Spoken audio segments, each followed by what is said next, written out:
부산의 저녁을 엽니다. 부산은 지금. 하루의 마무리는 부산의 지금으로 함께해요. 퇴근길 라디오는 언제나 부산은 지금의 고정. 고정.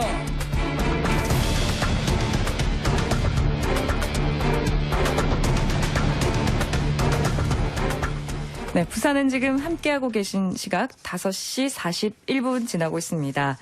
이번 시간 한 주일에 일주일에 한 번 우리 사회를 변화시키고 있는 화제의 판결에 대해서 알아보고 있는데요. 각종 시사 상식과 생활 정보를 살펴보는 생생법률 시간입니다.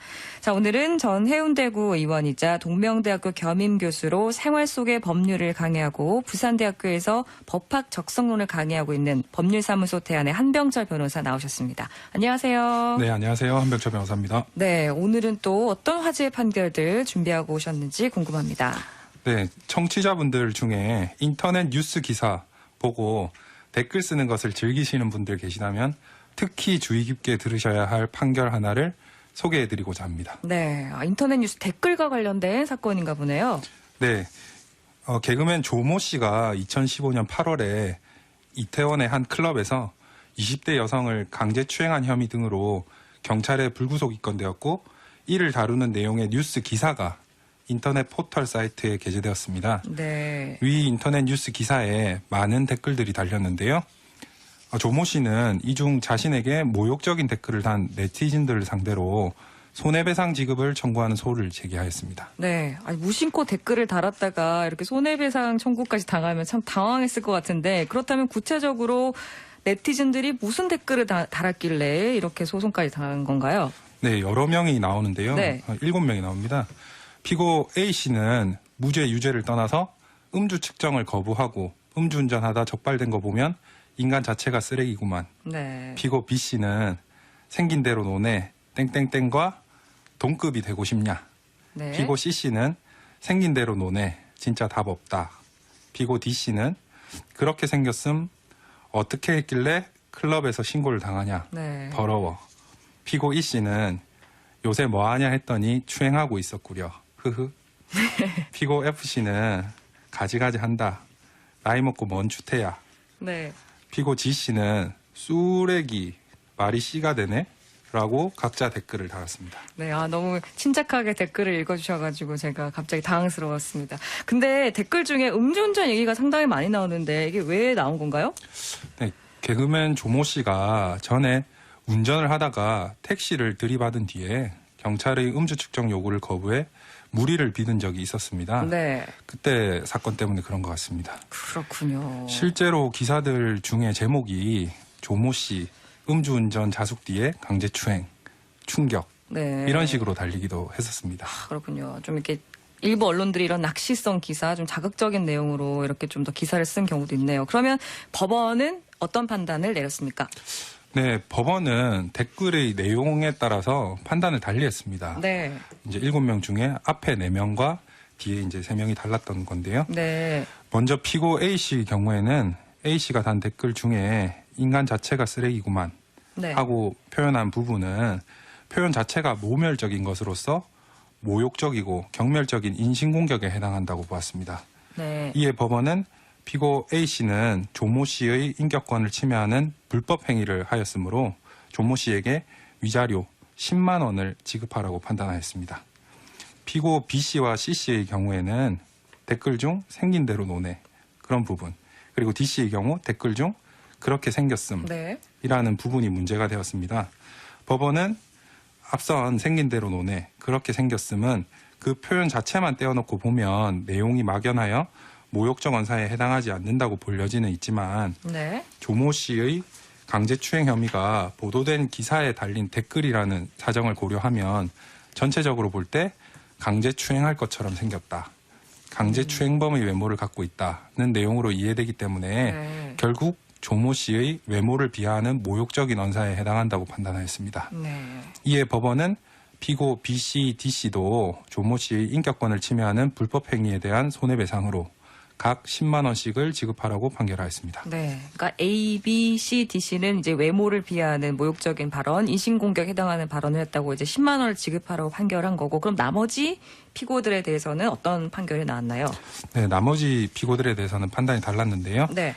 피고 이 씨의 요새 뭐 하나 했더니 추행하고 있었구려. 네. 피고 F 씨의 나이 먹고 뭔 추태야. 네. 피고 G 씨의 쓰레기에 대해 법원은 이들 모두는 조모 씨의 사회적 평가를 저하시킬 만한 추상적 판단으로서 모욕적 언사에 해당하기는 한다고 보았습니다. 네. 그런데 조모 씨가 강제추행 혐의로 입건되었다는 내용의 기사를 읽고 위와 같은 댓글을 달게 된 점.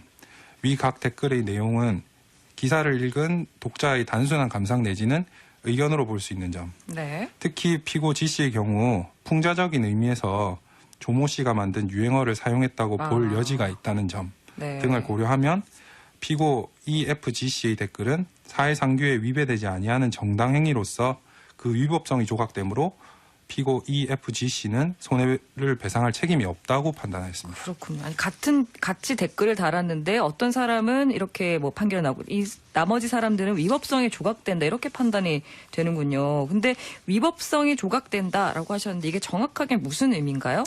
네, 민법상 불법 행위로 인한 손해배상 청구권이 인정되기 위해서는 위법성, 즉 전체 법 질서에 어긋날 것이 필요합니다. 네.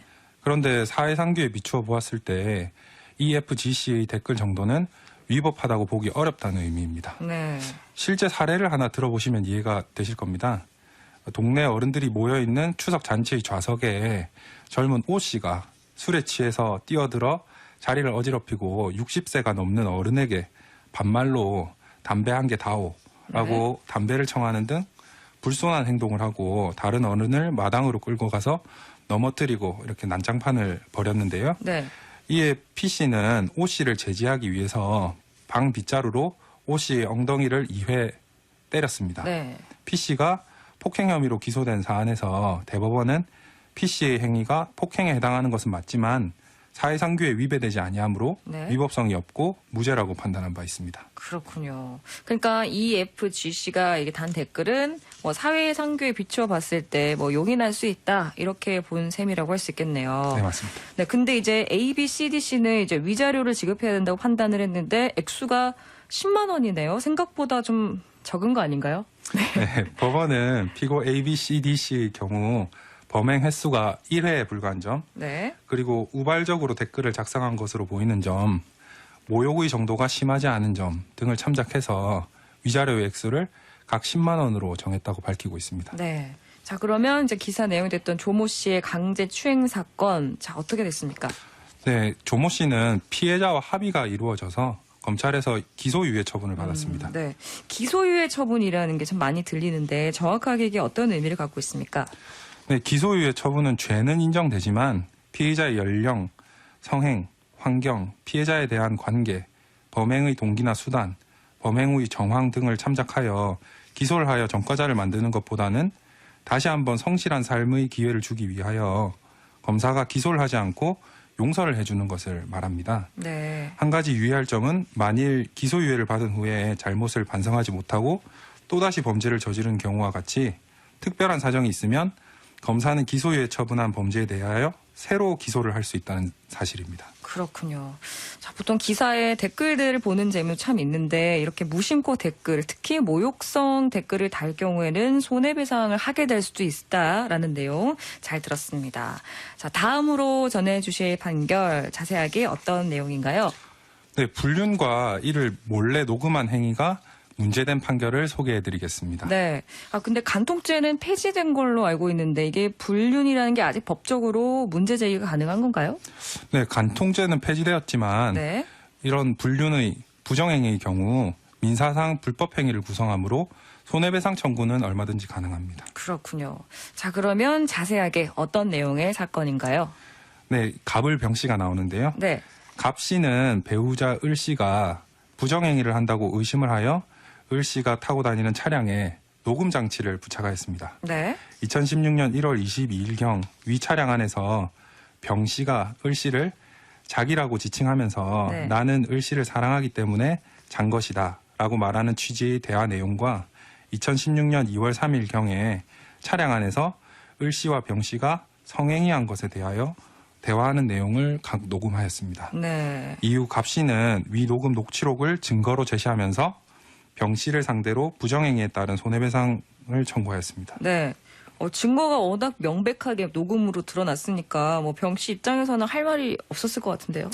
네, 할 말이 없어야 돼서 할 말을 했었습니다. 그렇군요. 병 씨는 갑 씨가 녹음 장치를 을 씨의 차에 설치한 후에 을 씨와 자신의 대화 내용을 몰래 녹음한 것을 이유로 갑 씨를 네. 상대로 그 녹음 장치를 설치한 그것에 대한 위자료를 청구하는 반소를 제기하였습니다. 네, 그렇군요.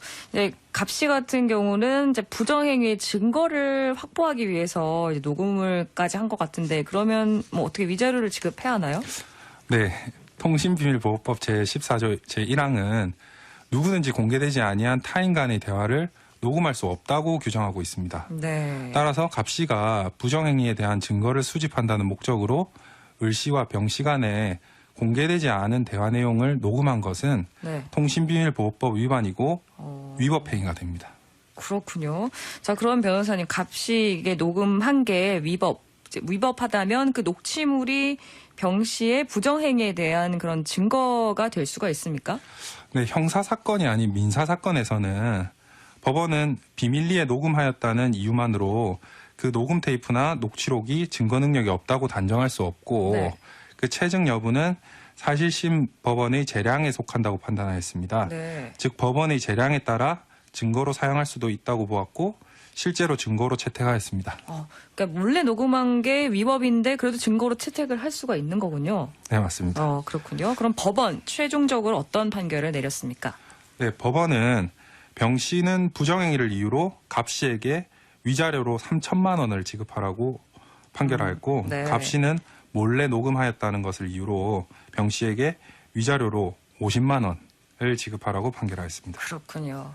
자, 어쨌든 부정행위 증거 수집 목적으로라도 타인의 대화를 몰래 녹음한 경우는 위법행위가 될 수 있고 또 위자료로 50만 원 정도가 지급될 수 있다는 거 기억해야겠습니다. 네, 맞습니다. 자, 오늘 한병철 변호사와 말씀 나눴는데요. 오늘 말씀 잘 들었습니다. 감사합니다. 감사합니다.